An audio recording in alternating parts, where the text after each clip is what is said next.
Hi guys. So I know it's been quite a while. Closing the door real quick.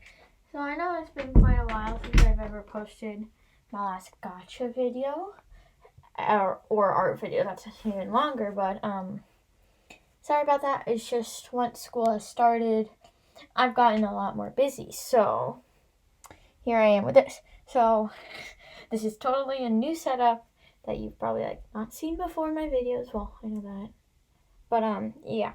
So today I will be making some clay earrings because after all the stuff I found on the internet, I just got inspired.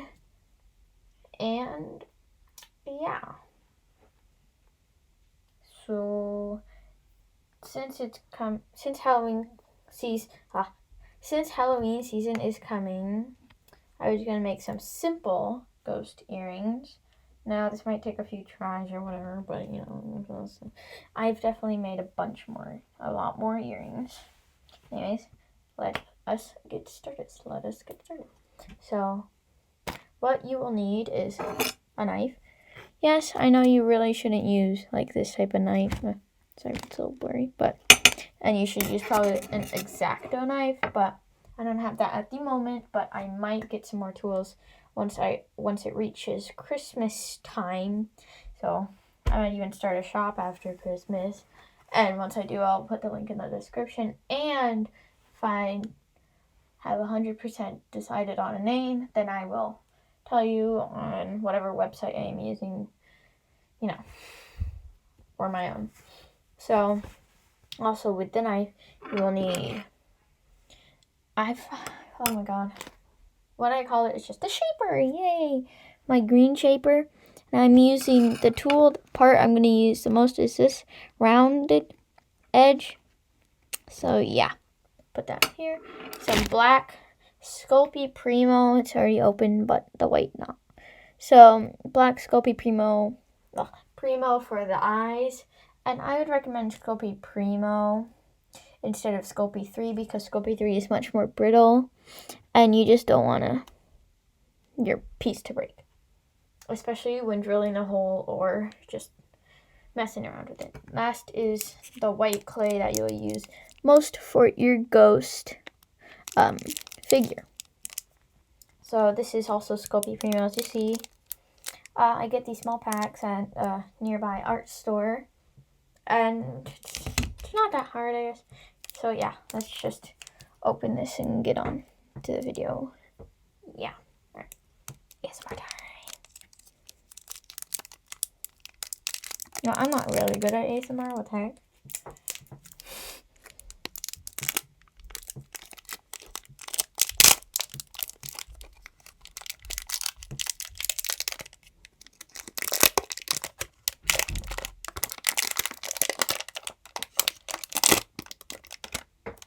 There. Throw this. Don't throw away the wrapper. I will just put that aside because I'm very lazy. Anyways, as you can see, it's divided into 4 chunks. For this piece, I would just take 1 chunk off. If you need more or have less, then scraps are always welcome. And I have this scrap jar that I use. So, yeah. Alright, here we go. So don't mind me struggling with the knife trying to cut off the piece.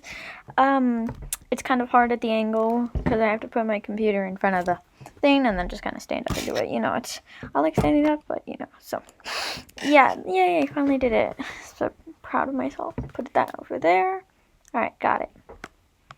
So this is Sculpey Primo 2. I would use Sculpey Primo, even though it's harder to condition, meaning just mess around with raw, then it's worth it. You don't want your pieces to break because, well, if selling them or giving them as a gift, that wouldn't be so good. Well, yeah, just place that down there. And so what you're going to do is you're going to take your pasta machine and roll it out. So here we go. Yeah. Yeah, here we go. Yeah. saying yeah way too much. You know what am I doing?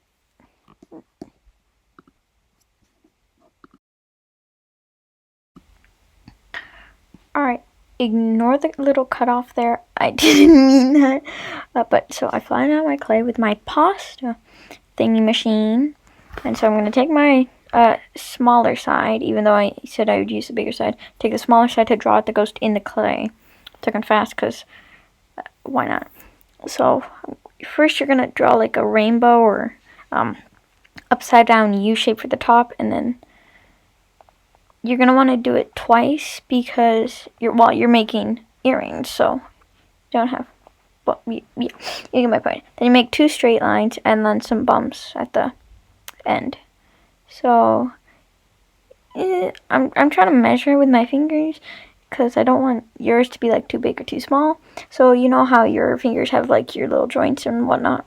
So take up to your second joint, take off like, yeah, see, second, take off that part, like that top part, you know, and then, you know, I'm just like bending my, don't mind my hand. Take off that part, and then do the rest as long as you're ghost. I know it's kind of confusing how I'm talking to this. Just do whatever you want, really, but whichever size you're comfortable with. But so I'm gonna draw out the other one, make it even. If an even number, I'm just gonna do 1 pair for this video because I feel like this is gonna be way too long for YouTube to handle because YouTube hates me. Anyways, they're gonna like block these videos because of that.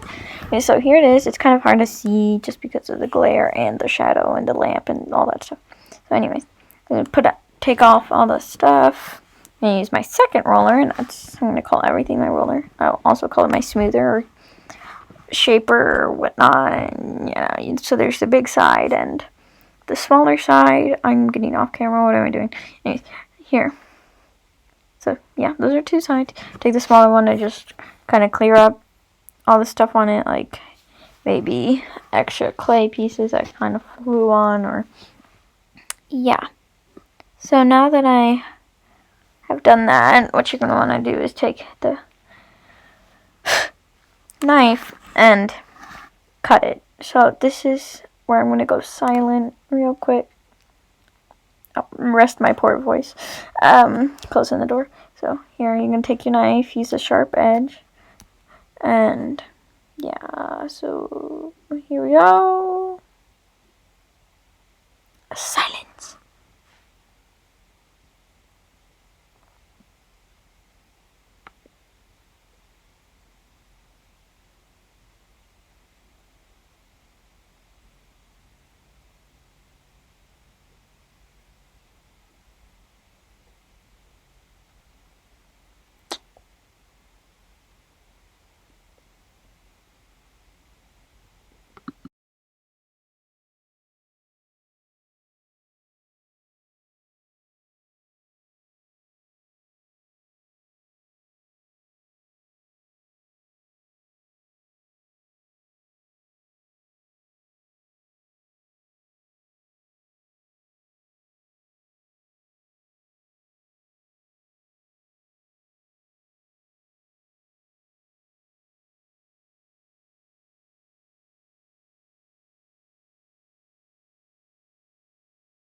Alright, that was our little quiet silence time. So here I am, here I am getting my big shaper, whatever you want to call it. I don't care. And I'm going to make the little hole for the eyes. Remember, you want to make them even sized and, yeah, equally spaced apart from the edge of the ghost. So I'm putting it in here. I'm just making, so you can see I'm not just stabbing it and just rolling it around. And I'm doing so in both, and, you know, just making sure it also doesn't stick to the tile, even though you use a tile so it doesn't stick. But, you know, since I'm very smart, I will tell you that. So I'm taking the black clay here, and you want to do a smaller amount of clay than you want the actual eye to be, because you will squish it out to just actually like stick it into the eye socket, as you could call it. So just kind of shaping it there, my beautiful thing. So you also don't want to make it too thick, and you want it to have a somewhat 3D shape where you can see it if you turn it to the side. So you'll do this with all of the eye sockets or whatever with your clay. And this doesn't take too much, so well, yeah. And another optional thing you could do is add a little white dot to make your ghost cute, if you want. I mean, I'm just going to keep it black. Maybe I'll make one pair with that. Yeah, it doesn't really matter, I guess. Just depends on what your style is and what type of earrings you would like to wear, or for others who are going to get this gift from you to wear, or who shop at your shop, or what you like. So that one I kind of messed up. Don't worry, I'll definitely make some more pairs after this, just because they're so cute and easy to do, and the Halloween spirit needs to be, well, it is coming, so you might follow the results.